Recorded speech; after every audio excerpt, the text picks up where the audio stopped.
il va poser une question très importante sur la guerre en Iran, l'Europe, les États-Unis. Mes Avengers, eux tous, ils vont aligner leurs réponses. Et vous serez contents là. Écoutez. Question rapide sur ce plateau. Oui ou non, est-ce que les Européens, vous allez voir que c'est le débat qui est en train de monter aux États-Unis, en tout cas Trump est en train d'installer, oui ou non, est-ce que les Européens devraient aider militairement à détruire le nucléaire iranien? Alors, moi, je pense déjà, on aurait dû permettre aux Américains de survoler notre territoire. Ça, c'est vraiment central. Je comprends pas pourquoi on s'est mis à dos comme ça, alors qu'il suffit de dire sur les alliés, on dit voilà. On va voir les réactions. Alors, on a un avis. Et vous? Évidemment que l'Europe et la France auraient dû supporter cette initiative. Général? Non. Non. Bon, il est clair, lui. Oui, non, mais on avait un accord, le JCPOA, que les Américains du temps d'Obama n'ont jamais respecté parce qu'ils n'ont pas levé les sanctions comme prévu au JCPOA. Les Iraniens ont respecté la règle, pas toujours l'esprit, je suis d'accord avec les Israéliens, mais ils ont respecté la lettre de l'accord jusqu'à qu'il soit déchiré par Trump. Alors à partir de là, maintenant, démerdez-vous. Oui, et en plus, l'OTAN on peut intervenir en tant qu'Européens si un membre de l'OTAN est en danger. Oui. Pas si lui décide d'aller bombarder. Et je m'inscris en faux contre ce que vous disiez. L'Europe n'était pas menacée par l'Iran. Aussi détestable que soit ce régime envers son peuple, avant tout, il n'était pas un danger pour l'Europe. Pas encore. Il a commis des crimes dans les années 80. Oui. À Beyrouth. Oui. Mais aujourd'hui, l'Europe a le boss arrive. Avec l'Ukraine, ça fait 4 ans. Oui, elle n'y arrive pas. Même, bon, voilà. Donc ça, c'est au Moyen-Orient que ceux qui décident enfin, ceux qui vivent là-bas se gèrent. Voilà. Il fallait que l'Europe attende que l'Iran ait l'arme nucléaire et des missiles balistiques. Non, il fallait pas. Mais en tout cas, l'Europe, il est normal que, en tout cas, que l'Europe n'intervienne pas. C'était la position de la France. Et dans un pays, entre pays civilisés, eh bien, si un pays démocratique comme moi décide de ne pas aller dans une guerre, eh bien, c'est un point final. Oui. Et on ne l'agresse pas, et on n'invente pas une menace rêvée ou fantasmée, et on parle poliment, et on dit pas de Monsieur Macron Emmanuel, et au bout de deux semaines ou 3 semaines, donc non. Et puis, avec un homme pareil à bord, eh bien, ça ne donne pas envie d'aller à la guerre. Voilà. On a eu 5 semaines pour voir si la solution elle était militaire. Ceux qui veulent que la guerre se poursuive sont les gens qui pensent « Ok, on a tapé fort, ça n'a pas marché, donc la situation c'est de taper encore plus fort. » Pour combien de temps? Bonne question. Pour combien de temps? Il manquait dans mes Avengers, il manquait Renaud Girard qui était pas là. Il manquait lui pour couronner le tout. Voilà, ils se sont alignés comme ça.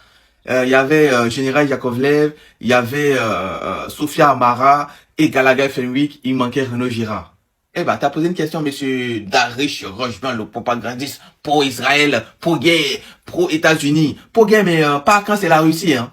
Et t'as eu ta réponse. Les 2 premières réponses, des faux culs. Ils peuvent même pas assumer la guerre. Ils peuvent même pas assumer leur réponse. On pose une question. Est-ce que les Européens doivent aller aider les Américains en Iran? C'est oui ou c'est non? Il y a l'autre qui répond, j'aurais quand même aimé qu'ils laissent les avions passer. Hein. C'est pas la question qu'ils ont posée. Ça déjà c'est de la mauvaise foi. Et l'autre là, le pro-Israël, pro-Netanyahou, pro-guerre à 100%. Lui, il est ok. Ok, les Avengers sont arrivés maintenant. Ils ont tout écrasé. Ils ont tout écrasé. Non, non, non. Tac, tac, tac. Bim, bam, boum. A plus B égale vous avez tort. Vous êtes des criminels. CPI direct. Point final. À bientôt. Mais qu'est-ce qui se passe aux États-Unis? Trump embourbé dans la guerre en Iran et sa femme embourbée dans l'affaire Epstein. Obligé de prendre la parole. Je n'ai jamais été amie avec Epstein. Donald et moi avons, de temps en temps, été invités aux mêmes soirées d'Epstein, puisqu'il est commun d'avoir des relations qui se mélangent à New York et à Palm Beach. Pour être clair, je n'ai jamais eu de relation avec Epstein ou avec sa complice, Ghislaine Maxwell. Alors là, Laurent Saïm, on a besoin de vous en direct de Washington. À quoi fait référence Mélania Trump? Pourquoi est-ce qu'elle vient ce soir solennellement à la télé parler, faire cette déclaration?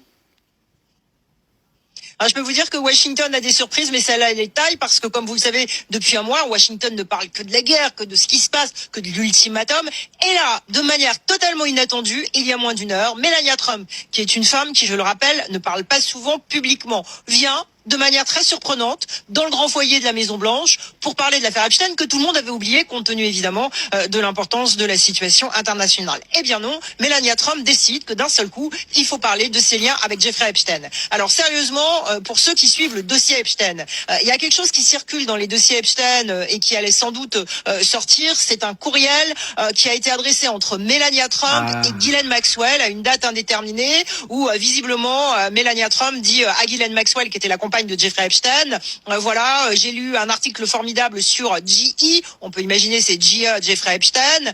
J'espère que tu vas bien. Je suis très occupée. Et elle termine cet email en signant Love, ce qui veut dire je t'embrasse très fort lorsqu'on traduit. Donc elle a quand même un lien avec Ghislaine Maxwell. Après, il y a beaucoup de rumeurs qui circulent sur Melania Trump et Jeffrey Epstein. Pourquoi, dans cette situation internationale très préoccupante, la première dame des États-Unis décide cet après-midi à Washington de venir dire, voilà, je n'ai aucun lien avec Jeffrey Epstein, et qui demande en plus au Congrès des auditions pour les victimes de Jeffrey Epstein, c'est incompréhensible. Il y a quelque chose aussi que je tiens à vous signaler, c'est lorsqu'on a demandé à la Maison-Blanche si le président Trump était au courant de cette conférence de presse improvisée sur Jeffrey Epstein de son épouse, une personne à la Maison-Blanche a répondu au reporter, oui absolument, le président était au courant. Je suis perdu. Tout le monde est concentré au Moyen-Orient, et d'un coup comme ça, en plein direct sur toutes les télés, tu entends Melania Trump en train de parler. Bah ok, bah, qu'est-ce qui se passe? Bah, ok, bah, on a oublié de traiter le dossier alors. On a oublié de traiter le dossier. La première dame embourbée, le mari embourbé, ça fait embourbement au carré. Ah, donc elle veut couper. En fait, le but de prendre la parole de façon solennelle comme ça, c'est de couper l'herbe sous le pied des médias, quoi.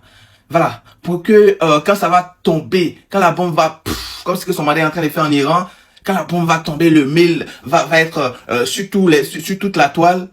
Ah, pour que l'effet soit un peu diminué parce qu'elle a pris la parole avant. Tu n'as aucun lien. Pourquoi tu fais un mail à sa femme? Et si tu n'as rien à cacher, pourquoi tu mets pas son nom Epstein? Pourquoi tu mets pas tout son nom, tu caches J.I. C'est genre, c'est les initiales. Pour quelle raison, madame? Si tu n'as rien à voir, eh bah, tu attends que l'information soit aux infos et puis tu passes là-dessus. Tu te dis, c'est une fake news, donc je m'en fous, je passe à autre chose.